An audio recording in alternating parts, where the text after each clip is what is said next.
Getting a ton of attention today. An NFL Hall of Famer coming under fire for offering some not-so-sound advice to a bunch of rookies. Former wide receiver Cris Carter telling them that a good way to avoid getting into trouble would be to have somebody else who is in your group ready to take the blame. This is unbelievable. Take a look.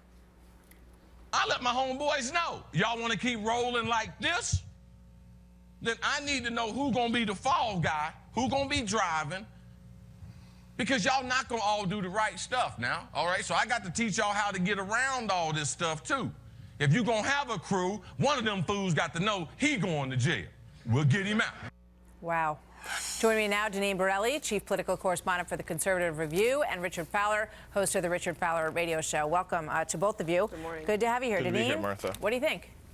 Yeah, instead of the Hall of Fame, Cris Carter should be in the Hall of Shame.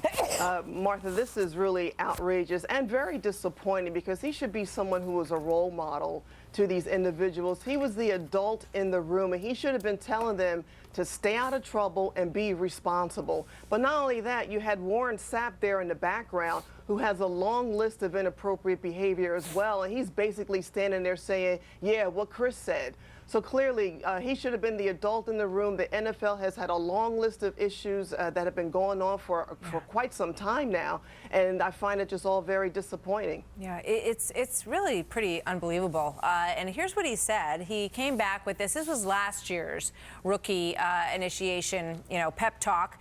But now he says this: seeing that video made me realize how wrong I was. I was brought there to educate young people, and instead I gave them very bad advice, she says. And here's page 2 of that. Every person should take responsibility for his own actions. I'm sorry, and I truly regret what I said that day. But it raises questions, Richard, because you look at some of the string of things that we've seen unfold among NFL players. You've got Aaron Hernandez, you've got Ray Rice, going back a little bit, you've got Plaxico Burress. These guys should be told the exact opposite of what Cris Carter told them that day.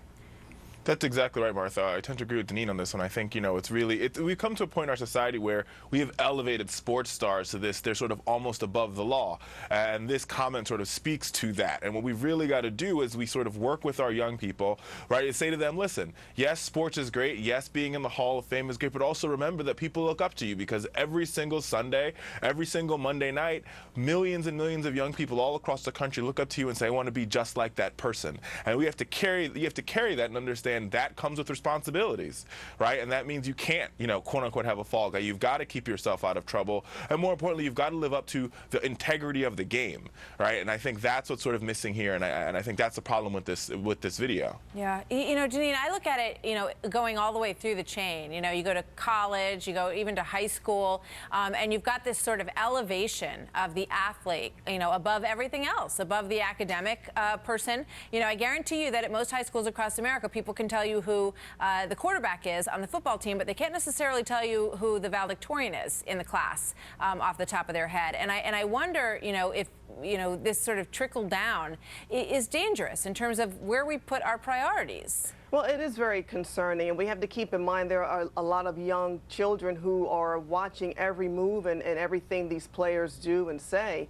But when you look at the NFL, their brand is really tied to the behavior of these players, and the NFL has done a horrible job keeping these men in check, and this has been going on for quite some time now. And it is very concerning when it comes to young children, because they're like sponges. They absorb and they watch everything, and what you don't want them to do is emulate what they're hearing and saying. I welcome the opportunity to talk to these men at the NFL and to explain to them the do's and don'ts and how they shouldn't squander these amazing opportunities that they've been given, and that they should cherish the opportunity and be a great role model in their society. Yeah. Instead, Richard, it seems like too often, and there are so many good examples of role models who could be speaking to these guys and Cris Carter has said some very good things, we should point out. Remember with the Adrian Peterson incident, he talked about, what had happened in his own home as a child and the things that he'd learned over the years about disciplining your children at home, and, things that his mother did that were wrong. So it's not like he hasn't at times sent the right message. And he did correct himself here and try to straighten this one out. But the fact that mentality was in that room where everybody's laughing and, this is great advice is really worrisome. It's definitely worrisome, and I mean, I'm happy that he has apologized, but I really think this sort of speaks to a broader context in society. We've got to have a paradigm shift where I think Deneen is completely right. So we spend a lot of time, whether it be in high school, in college, in the professional life, sort of looking up to the football player, the quarterback, the linebacker, and we should be having this conversation looking up to the debate team captain, right, and looking up to the guy who's on the quiz bowl team or the math team, because not everybody's going to go into football, number one, and beyond the fact that not everybody's going to be, you know, a superstar athlete.